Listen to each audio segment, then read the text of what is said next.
Bismillahirrahmanirrahim. Assalamualaikum warahmatullahi wabarakatuh. Perkenalkan, nama saya Kurnia, NIM 091058141216, Prodi Kewirausahaan. Baik, saya akan mempresentasikan suatu PPT saya, yaitu Social Entrepreneurship. 1. Pengertian Social Entrepreneurship. Social entrepreneurship adalah suatu bisnis yang berakar pada pendanaan ataupun penerapan solusi untuk masalah budaya, sosial, serta lingkungan. Istilah ini adalah suatu yang mencakup semua jenis organisasi swasta yang menggunakan bisnis sebagai sarana untuk mencapai tujuan yang disadari secara sosial. 2. Bagian-bagian social entrepreneurship. Ada beberapa bagian social entrepreneurship, yaitu 1. Foodpreneur. Peluang nilai yang dipakai pada foodpreneur untuk memperkenalkan produk unik lewat makanan, minuman, atau cemilan target pasar. Dengan strategi yang tepat, produk yang dijual entrepreneur bisa viral dan langsung mendongkrak penjualan. 2. Technopreneur. Dari sini lahir banyak entrepreneur terbaik yang dikenal sebagai technopreneur. Orang-orang yang berkecimpung di bidang ini umumnya mempunyai perusahaan startup untuk merintis aplikasi mobile, marketplace, hingga kelas-kelas online. Bukan tak mungkin inovasi-inovasi yang mereka lahirkan bakal menjadi penggerak utama kesejahteraan masyarakat Indonesia di masa depan. 3. Womanpreneur. Sesuai namanya, entrepreneur yang menggeluti bidang ini datang dari kalangan perempuan yang menoreh prestasi membanggakan. Salah satu sosok yang bisa Sobat Siper jadikan contoh adalah Angkia Yudhistira yang berprofesi sebagai staf khusus Presiden Joko Widodo. 4. Mompreneur. Mompreneur biasanya menjalankan usaha mereka dengan mengandalkan teknologi tanpa harus meninggalkan tugas domestis. Namun, dalam beberapa kesempatan, mereka kerap mengadakan pertemuan di hotel atau restoran untuk bertemu rekan sesama womanpreneur. 5. Sociopreneur. Selain mendapatkan profit, sociopreneur juga fokus dalam memberikan tujuan sosial bermanfaat untuk banyak orang. Dr. Gamal bin Said adalah salah satu entrepreneur yang secara aktif mengelola klinik sampah agar masyarakat miskin dapat berobat dan mengakses fasilitas kesehatan dengan sampah sebagai alat pembayaran. 6. Ecopreneur. Ecopreneur memfokuskan bagian mereka pada kelestarian lingkungan dan dampaknya terhadap masyarakat.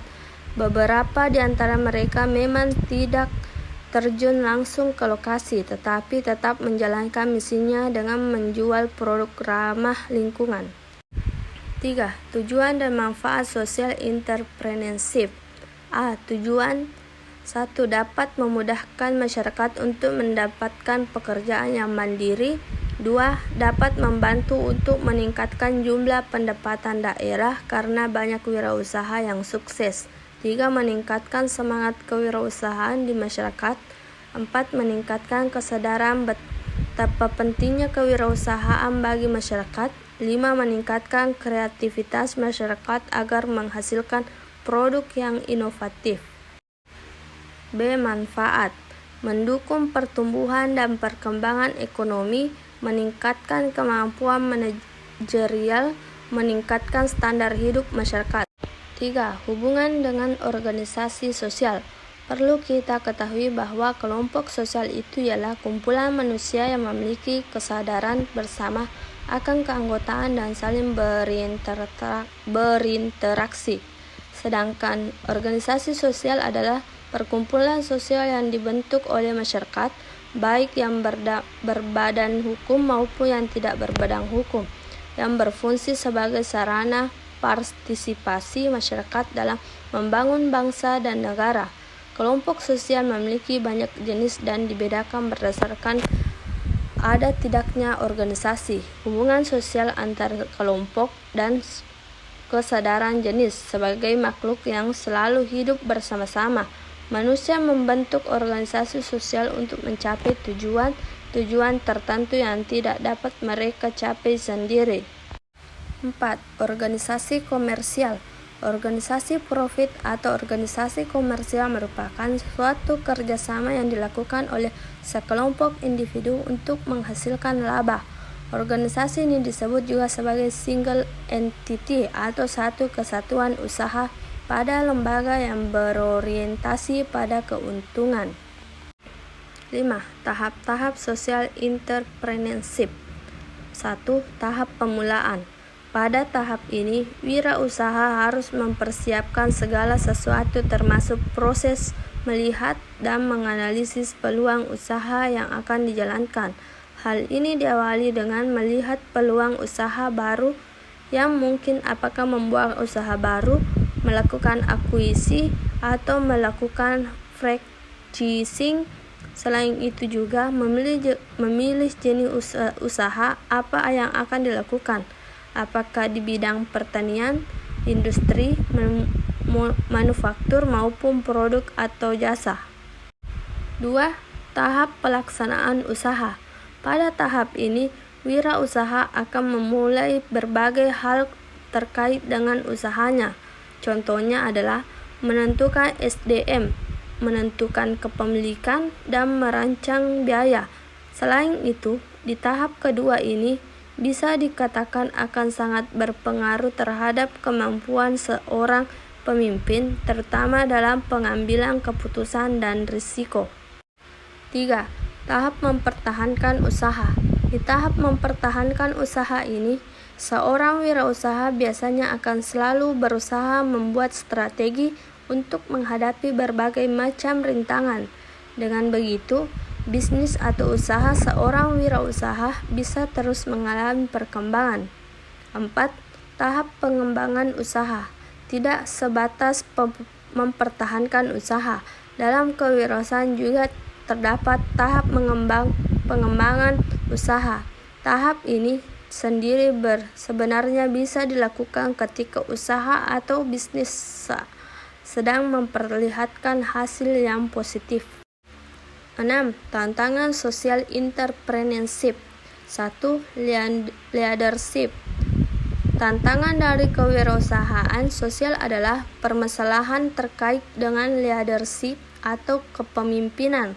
Hal ini berkaitan dengan visi seorang pemimpin yang harus mengedepankan nilai dan visi sosial di dalam kewirausahaan sosial. 2.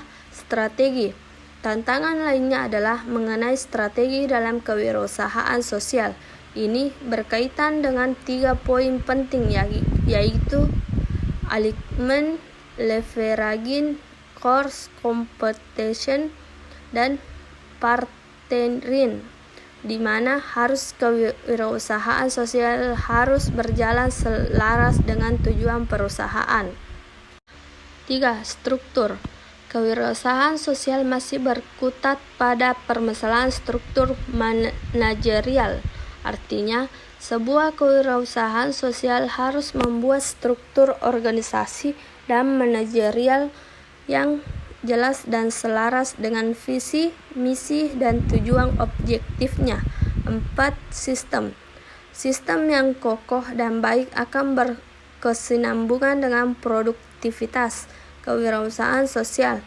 Oleh karena itu, kewirausahaan sosial harus memiliki sistem yang dapat meningkatkan pembelajaran bagi para stakeholder dan dapat mengeksekusi keputusan dengan tepat.